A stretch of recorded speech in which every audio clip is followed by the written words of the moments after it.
grab people's attention through those things, like you're saying, of always being seen in different places, whether it's like feeling like you have to go out all the time and be wearing, you know, the most amazing outfits and just being seen with the right people, like chasing all of this status.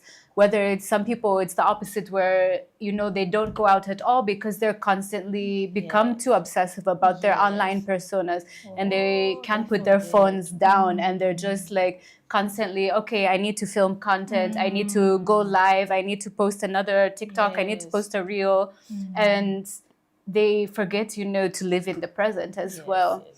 So I think it's very tricky because you know, we're being called to do so many different roles and to really work hard to keep people's attention, because our attention is getting worse. So I think some of the things that I personally do with artists is we try to make plans to rest within their schedules. We also talk about, like, you know, what is realistic. You know, sometimes people put a lot of pressure of like, you need to post every day. You need to be, you know, going to every event to network. You need to be, you know, but think about what is the intention between everything. And like, if you feel like going to that thing, you're gonna see someone you really need to talk to, and it's worth it. But that doesn't mean you need to go to every single thing.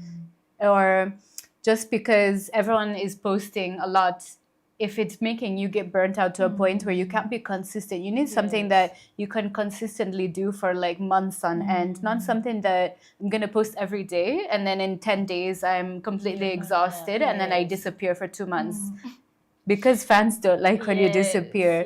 So I think it's also about finding a balance between what you can maintain, what's comfortable for you, but also, you have to keep an eye open to other people, like what is trending and things, because also it can be inspiration points for your creativity as well, you know, to respond to other creatives, or you see a trend and you have an idea of how you could put your own spin on it. So I think it's a balancing act. Oh, wow. Yeah. So as a creative, a young creative that wants to go into the creative industry of any, you know, caliber or form, what advice could you give them if they find themselves fearing to express who they are authentically?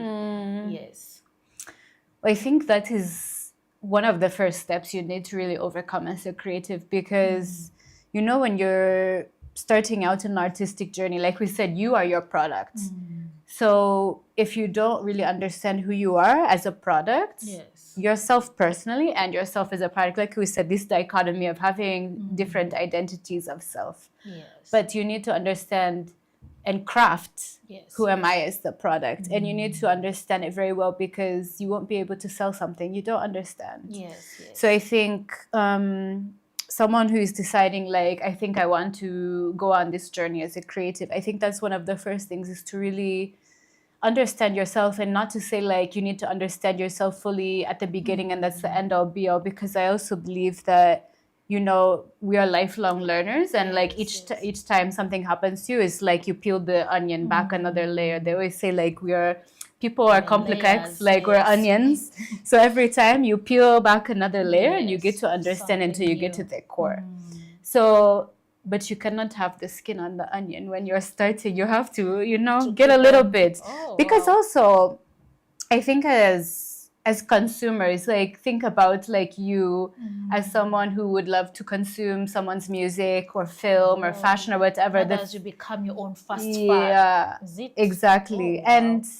And also, like, for us, we like to, you know, there's a way that you can just understand that someone has an understanding of themselves, and the music or the design, it will just resonate deeper, because you don't have to really try. You're just being yourself, right?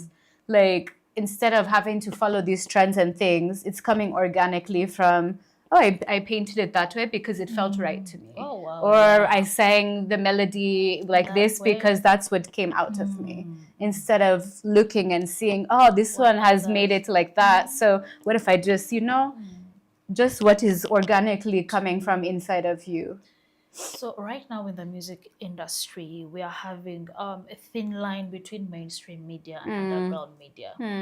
And people in the underground media, they are fighting so hard to go into the mainstream. But again, most of the time, they have unique music, unique melody.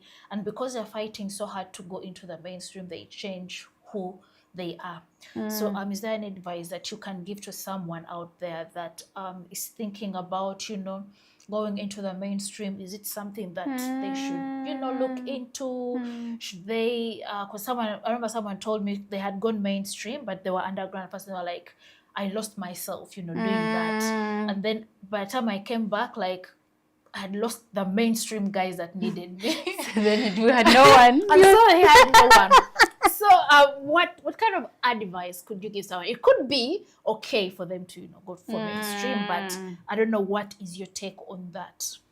My take is I wish that the market could develop more so that there could be space for more alternative music and not to all have to feel like we're competing for the same type of audience. Wow. Actually, I was just saying on TikTok the other day, I don't know if you know Kabara Angel. She had a very interesting video about this topic, about people trying to tell her, oh, you need to be more like this. You need to sing in Luganda. It needs to be Chidindali because these people will not get you.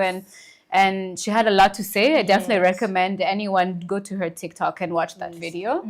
So it's bringing back those thoughts of when I was, and I saw actually there were so many artists who also commented. Like I saw Akine had commented something supporting her. Lamu had said also something. I was just like going through it like late in bed at night. So yeah, I think that for me, my opinion is, when you look at other markets on a global level, we see, other, besides having like, most other countries will say like pop music is mainstream music, right? Yes. So there's so much room for other genres to exist and have really strong fan bases and people who support the artist.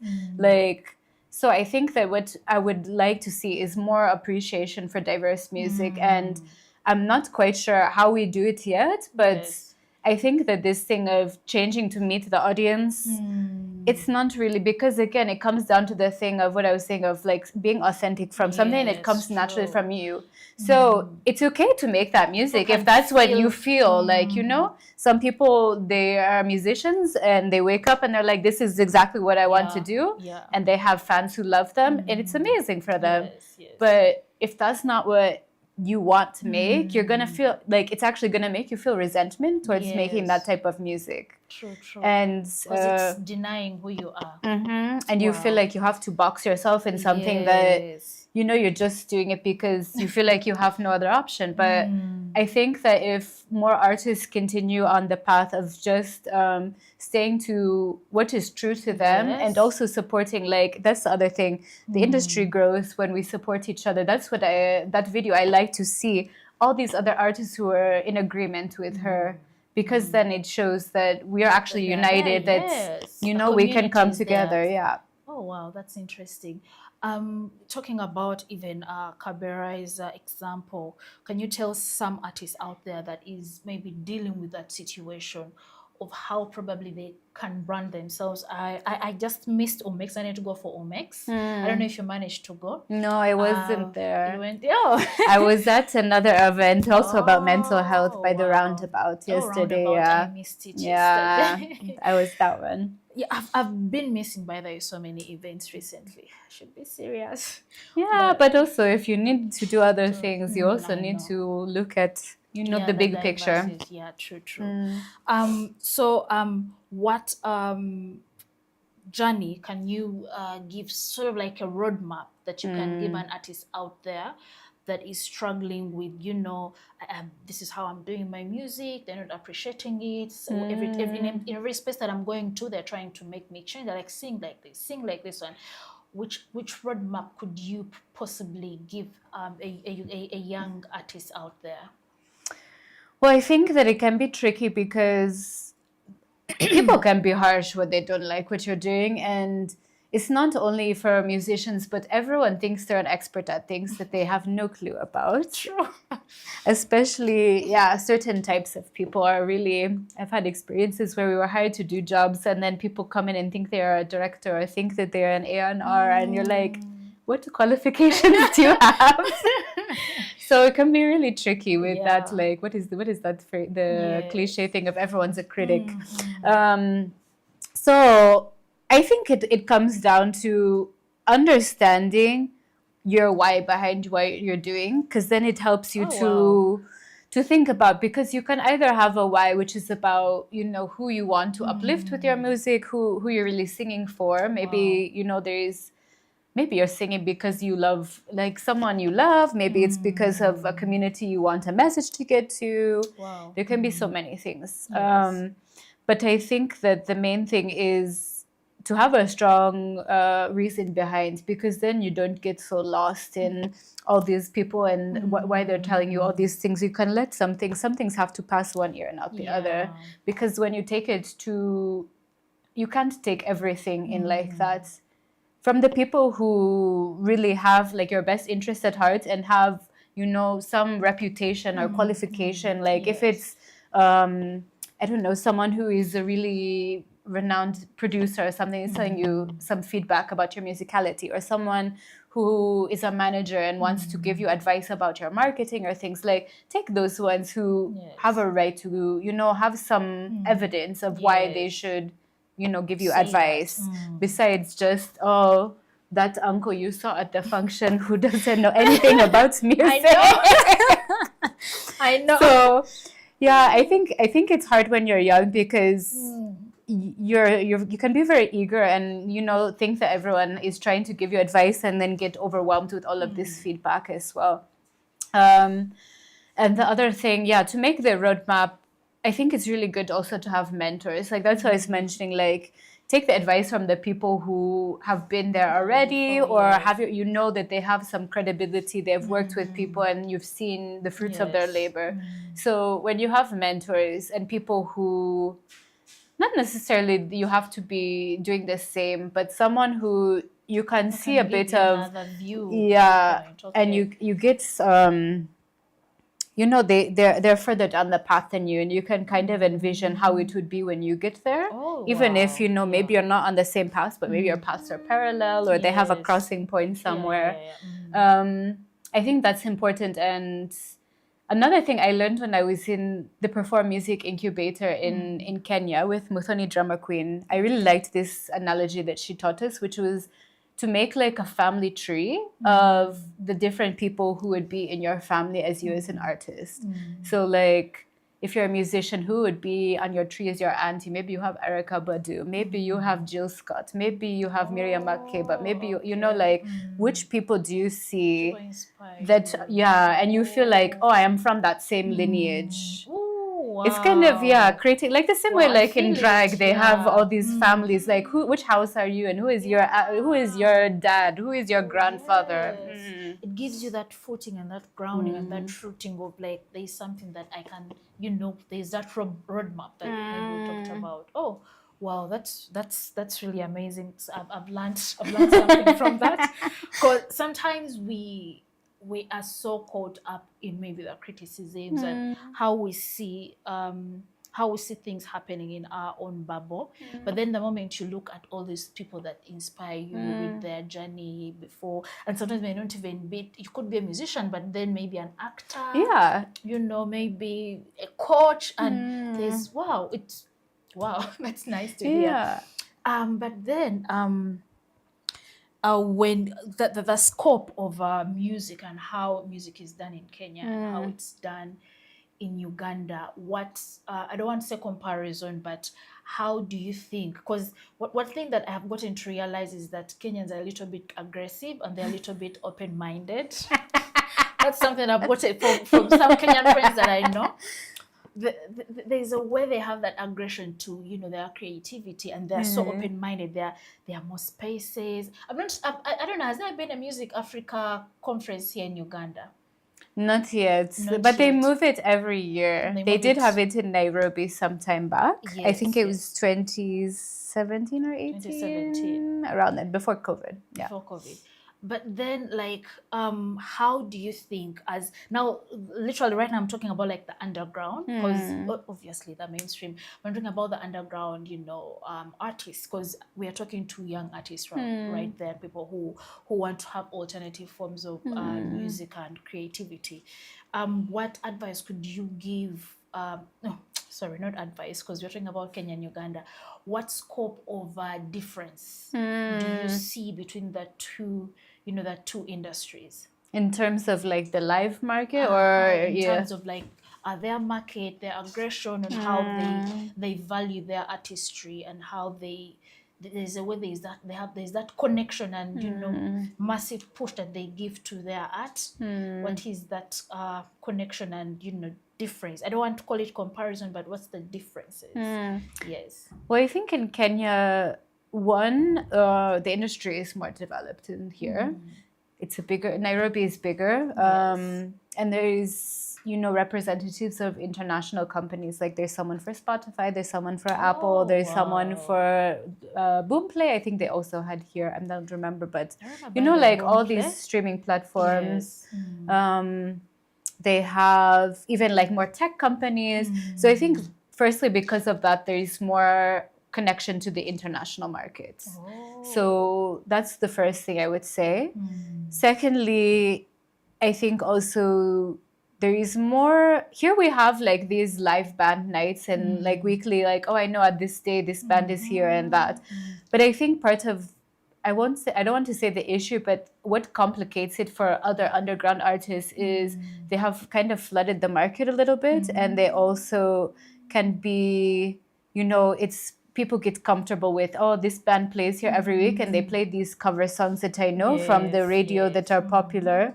So it becomes, it makes the consumers a bit like, oh, I want what I have, I expect already. Yes. And maybe it makes it hard to try something new, right? Yeah. Not trying to bash them, but it does complicate for underground artists who are doing their original music. Yes. But then in Nairobi, I would say there is more of this atmosphere of the weekly gigs. It's not like they do have the ones where the band comes every week and but it's much less than here. They have more of these spaces where, okay, on Wednesdays we have this kind of night, but every week it's a different artist and they're doing their original music. And it's a live music, either acoustic or a band.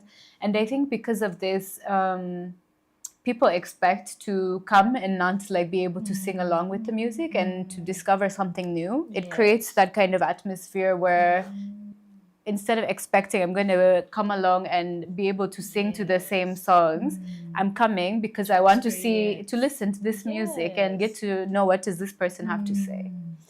So I think that's, I don't know why it is like that, but it is. Yeah, those kind of live scenes are a bit different. And then I think also in terms of the infrastructure, there is just, like I said, there is international companies. There's also like more just like record labels, more people doing different events and things. There's a lot of, everyone has you said your stereotypes of Nairobi. I would say, I think Kenyans are good at hustling. So I think that, but it's also because of the nature of Nairobi being a bigger city, a busier city. And I think that, it's harder to survive. You need to work to get money because, at the end of the month, you have to pay. So I think that they have a little bit more pressure than here is a bit more affordable and people are a bit more relaxed. Actually, you remind me, there's a TikTok that I saw whereby there was a Ugandan was in Kenya. And okay, she had both sides. The father was a Ugandan, then the mother was a Kenyan. And she was like, the reason, this was political. Like the reason as to why we've been ruled by one president is because we have food. Life is not as difficult. We are not fighters. We are so peaceful because we are well fed. And I was like, oh wait, like for real, and sometimes it's a blessing, but at the same time, for people that want to push themselves to a certain limit, sometimes this can be sort of like a roadblock, because you're like, I want to go further than this. And I think if you look at an artist like Apio Moro, unless she uses, I think, Kemet, she had to go, so she can experience another country for her to, for people to actually appreciate her. And then you can see when even she comes in Uganda, like, it's like we are sleeping on her. I'm like, you guys, we're not serious, Yeah. And it's so funny. It's so funny of how these things are too different. And it's really so funny looking at it in the perspective of like, okay, bands are saturating the market of underground artistry, and then in Kenya it's the independent underground artists doing their thing, and I'm like, okay. Yeah. Wow. But I think I find like within East Africa, the independent underground alternative artists all kind of know each other more than, integrated within the country. Like the likes of the Apio Moros and what would get along a lot with the alternative artists in Kenya, like things like that more.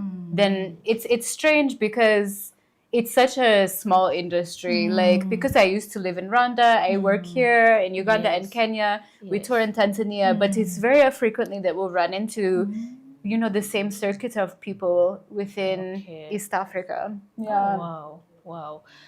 So with your experience in having your master's in business innovation, where do you see the landscape of Africa as a whole? I know South Africa, they're hitting it really hard. Nigeria, like they're really doing their thing. But where do you see it in general? I think that there is a lot of opportunities for innovation because, like I said, like especially in Uganda, the industry is still quite kind of solidifying itself, if I could say. So I did music business innovation, which is like basically finding new ways to do things in the music industry. Yes. Yeah, so we have a lot of things that have been innovative here. Like I was just like talking with a lot of friends about the innovation of mobile money and M-Pesa. So like things like that are still innovative compared to like looking at the technologies in the Western world. So I'm like, now how do we think in those kind of ways? Like the people who founded those kind of companies, those were groundbreaking things. So now how do we apply that type of thinking and problem solving to music? Yes.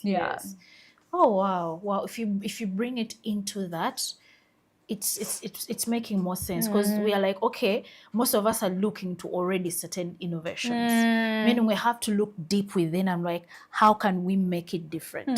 But at the same time, it's still innovation. Yeah. Wow. But with innovation, I think one of the things like they were always telling us is like sometimes you want to do something that is like completely different, but sometimes the innovation really comes in fine tweaking things just a little bit. Like small changes can really make a big difference as well, instead of reinventing a whole system. Oh wow. Yeah. Wow. Let's just go to, we've been on the business side. We have. So let's just go to the mental health. Let's go back to the mental health side. Have you had an experience where you saw an artist perform, and then they probably changed a fan's or a listener's atmosphere or vibe to maybe they were sad, and then they were like, you know what, you sang to, when you sing your music, probably they're crying. Has that ever happened? Have you seen it happening? Like in a live performance, it can be tricky, but of course, like there's been some experiences. I think I can say in particular, like in 2024 last year, we did a tour of a show called Whispers of Power with Boy. It first premiered in 2023, and the whole concept of the show, she also talks about mental health a lot in her work, so in her lyrics, and we found this musical, thumb piano. Yes, the kalimba. So we had this idea. She was like, oh, I want to do it in an art gallery. They've invited me. And then we started building this concept of making a slightly specific performance and combining music with storytelling and dance. And we also had the visual arts in the gallery. So we did the first one at Art Gallery. And it went well. We got a lot of great feedback. Okay.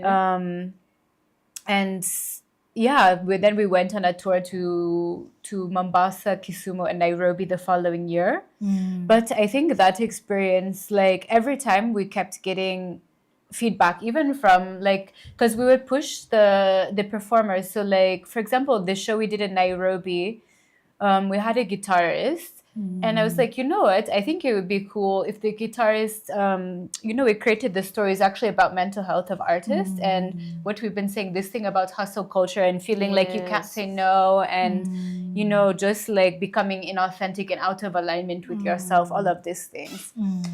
So, yeah, and one of the things we were like, okay, his story was he was a guitarist and he was always behind on his rent, and the police came to get him off stage when he was performing in the show. Oh. And we were like, imagine now if we put him, like, we really made him act, and there was some metal cage thing. We're like, let's put him like he's going in a cell there. So even just like after it, we were talking, he was like telling me, even for him, like it felt so realistic and real to go through that thing. And someone who's normally just playing guitar now being put in the role of trying to act a bit.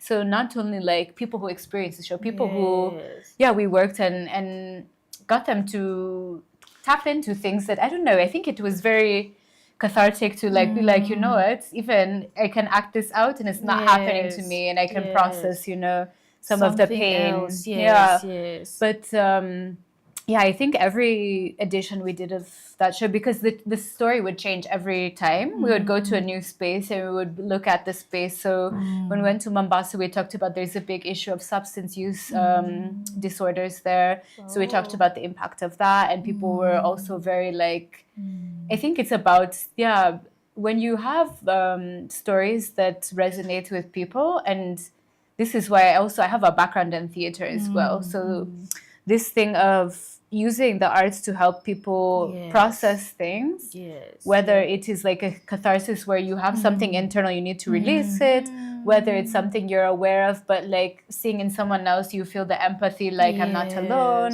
whether it's hearing a story and getting to understand someone who's very different from you. That's why I did also performing arts and social justice. So I like, it's nice if you sing well, but if you really have something behind it that's going to change someone's life, I think it makes it incredibly powerful. Wow. Yeah. Wow.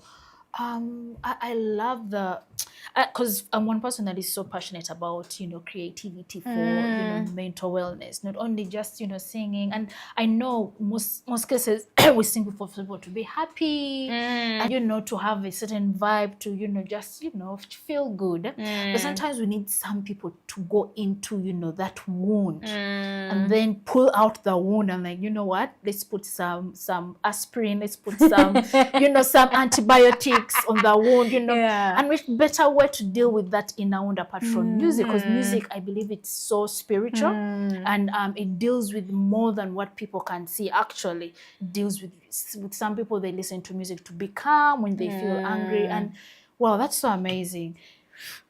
So I wanted to ask like about Chipepeo and how do I know this I had to remember. I was just happy that I remembered because I think someone out there needs to hear of how maybe you integrate mental wellness and how you help artists, deal with their mental wellness and their mental health and how you do it in Chipepeo. Yes.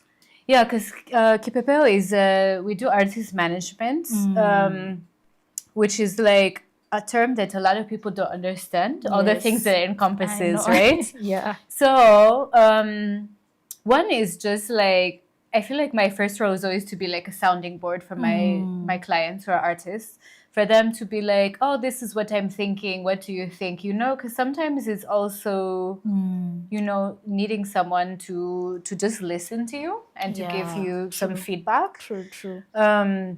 But yeah, in terms of mental health in particular, I think some of the things are, having that person who, there can be frustrations when you're in the industry and something happens and you need to talk to someone about it. So I play that role. It can be about, helping with work-life balance and being like, okay, I'm doing, some of the tasks so that you have time also to do this and you don't overstress yourself. It can be practical things like that. I usually check on my artists like, okay, not every day, but we're always talking very frequently. So it's just like, okay, what's going on with you, helping you stay on track so you don't feel like, you have forgotten to do something. And having those check-ins, how are you doing?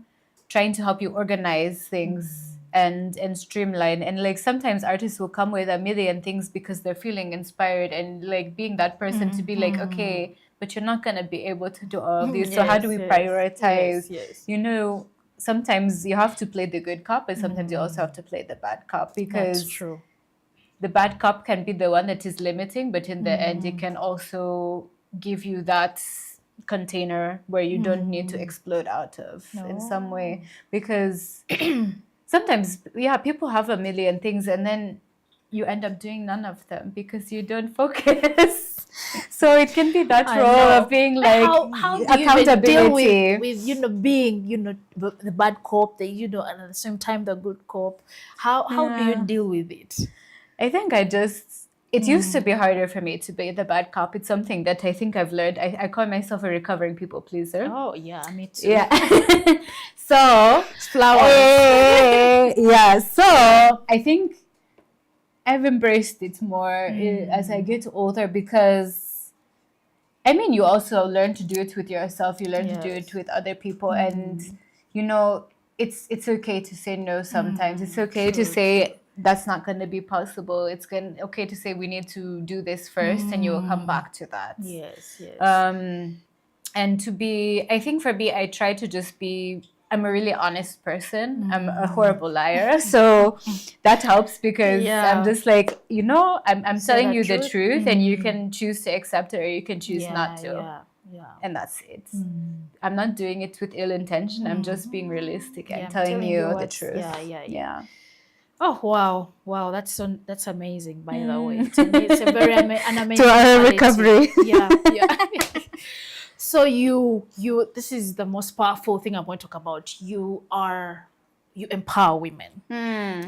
And I remember one time I had a discussion about the domestic violence against women artists.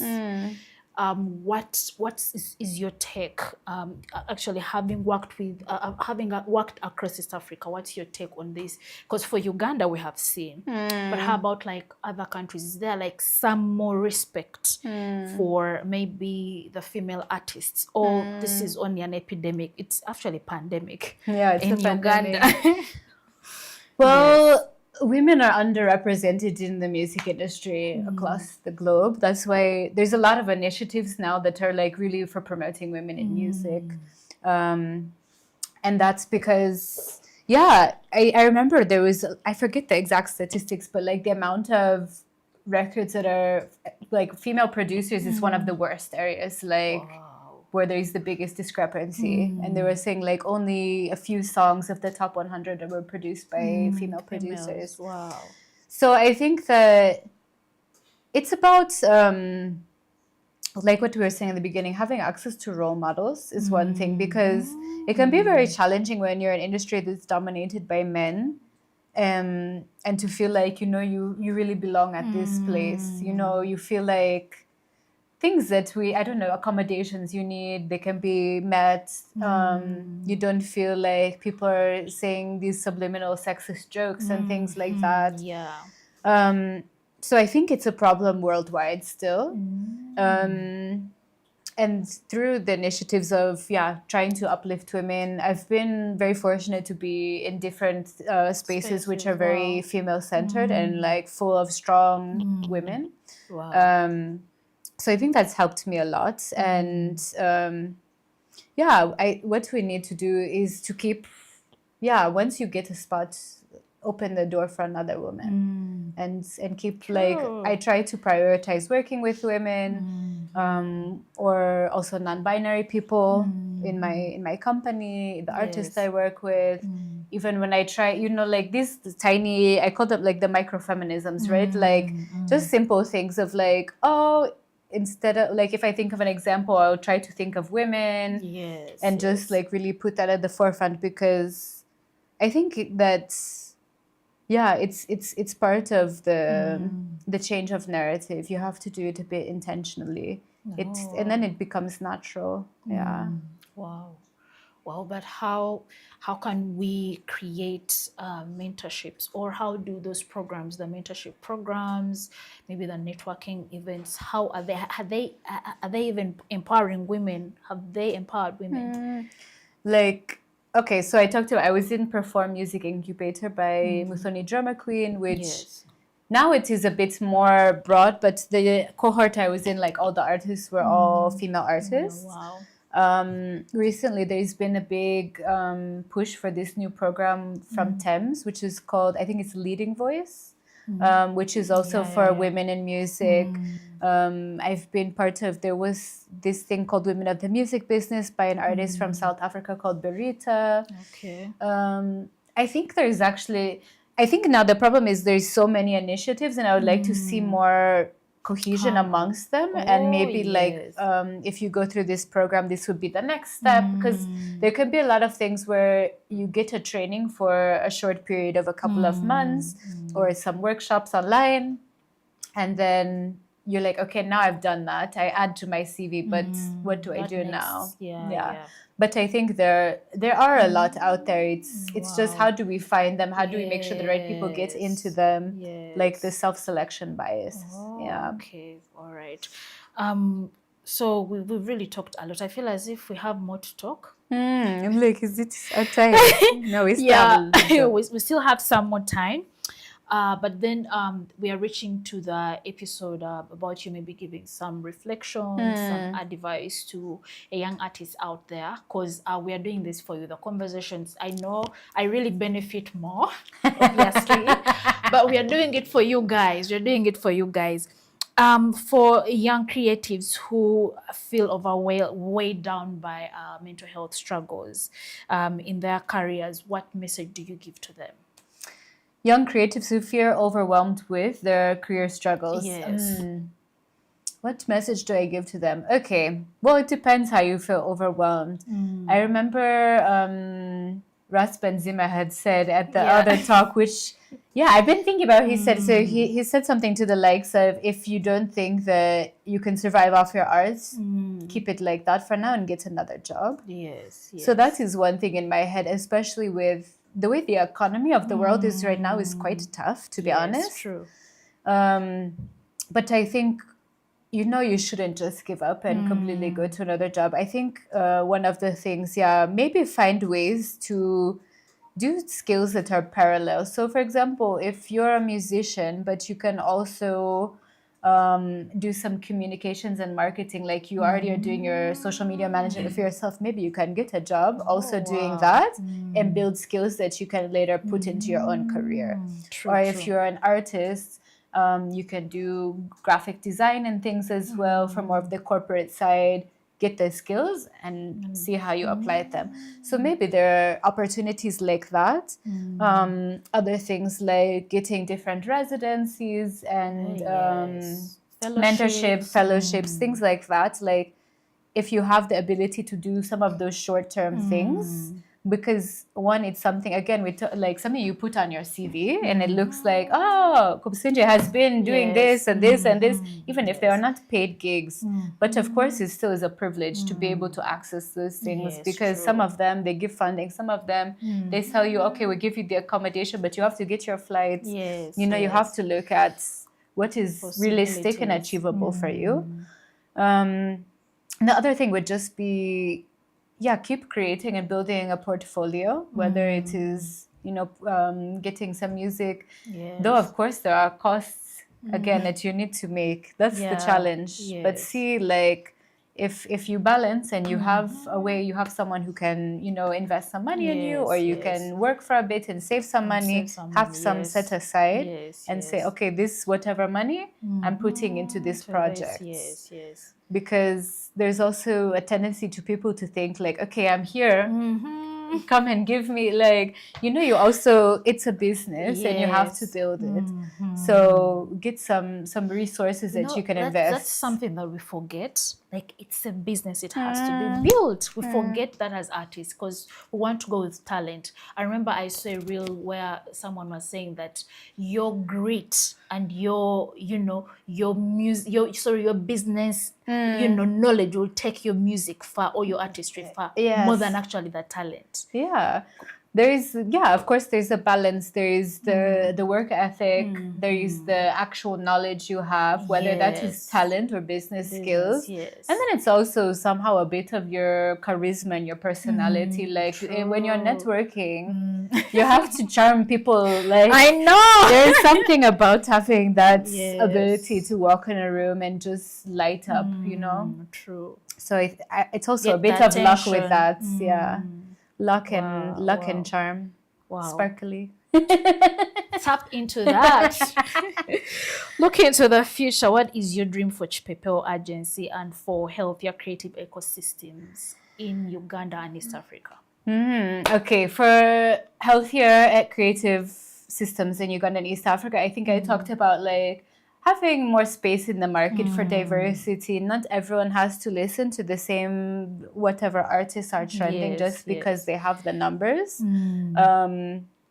Because I grew up listening to lots of alternative indie music in the US, and there's all these subcultures of different, like, people who love punk music are going to listen to this. Then I like indie folk, I'm doing this, and everyone has their audience. So if we could allow the market to get to that maturity where we don't all have to like the same thing, and it's okay. Should be. Yeah. Should be okay. And then for Kipepeo, there's a lot of things that I'm in the process of maybe changing around, which I'm not sure I'm ready to share yet. Okay, that's fine. But we're going to be more international. Wow. Tap on that. Yeah. Tap on that, but you're already international. We are, but we're going to be even more. Yeah. I feel you. Ladies and gentlemen, guys, I'm having the time of my life, by the way. I don't know if you are. So we're going to on our YouTube channel and just seeing some of the people that are watching and looking into what's going on. And thank you for listening in. Thank you for putting on in your views. Thank you for being a part of this discussion today, because this is really amazing. And right now, someone is saying that I'm happy to be here. We're happy to be here with you too. Yes. So without further ado, because time has always been something that has constrained us. We are going to our last segment. Sadly, this is really sad news. It has flowed. It's like, what? It's already. We've just reached literally, and we're going. The last episode or the last segment of our discussion today is Fun and Fury. So we have this game that we have whereby, first and foremost, the one that is fun, like we give like I give you like different questions. For example, as what do you prefer best, but then you do like it has to be like fast, No thinking, just no thinking, immediate. Just get the vibe. I get you. Okay, so now we are beginning. Number one, coffee or tea? Coffee. New York hustle, East African hustle. East African hustle. If Chipepeo Agency was an animal other than a butterfly, because obviously, what would it be? Other than a butterfly? Yes. Some type of bird. Because it has to fly nevertheless, it right? has to move around. That's why it's a butterfly, because butterflies they move during the winter and then they go. Yeah. Oh wow! I get the some vision. Type of a bird. Okay. Festival or intimate concerts? I love a good festival. I won't lie. I know. But as I get older, I love the intimate ones more. Yes. I think I still go for a festival. I know. For the festival, like I'm going to Kaleidoscope next weekend. I'm super excited in Watamu in Kenya. Oh wow!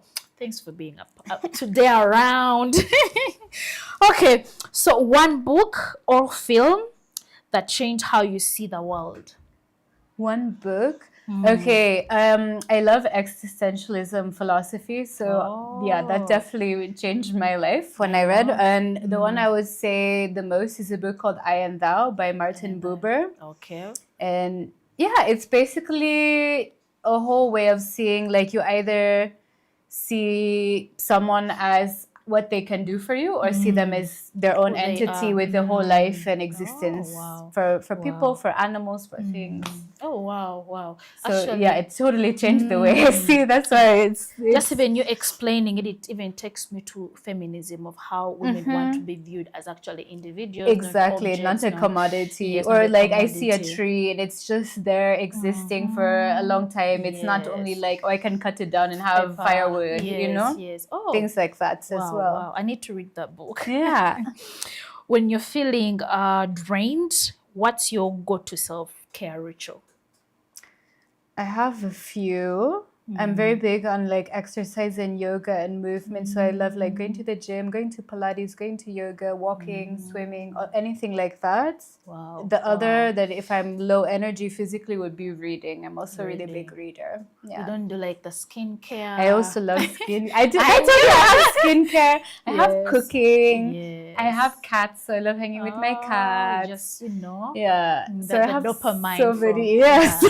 Wow. And sometimes they can be combined. Like I do a face mask with my cat and a book. Oh wow. Oh, it's nice as you imagine. If your life journey had a theme song, what would it be? Oh God, that one is hard. What would my son? You know what was it? On Tinder they had you put those theme songs. I put Fetch Your Life by Musaki. I don't know if you know the song. By Musaki. Is your life gonna be life? Ain't nobody living out here. Be someone who's living out here. That's a chorus. Yeah. Oh God, you send it to me. So I think, yeah, for a while it's like, yeah, that's a nice message. Like, go and fetch your life. Yes, that's true. That's true, by the way. One quirky or fun fact most people don't know about you. Spread the tea. Give us the tea. One quirky or fun fact about me. What quirky? I don't know. I think I'm very quirky, but I think most people know that I'm quirky. So there's nothing to hide today.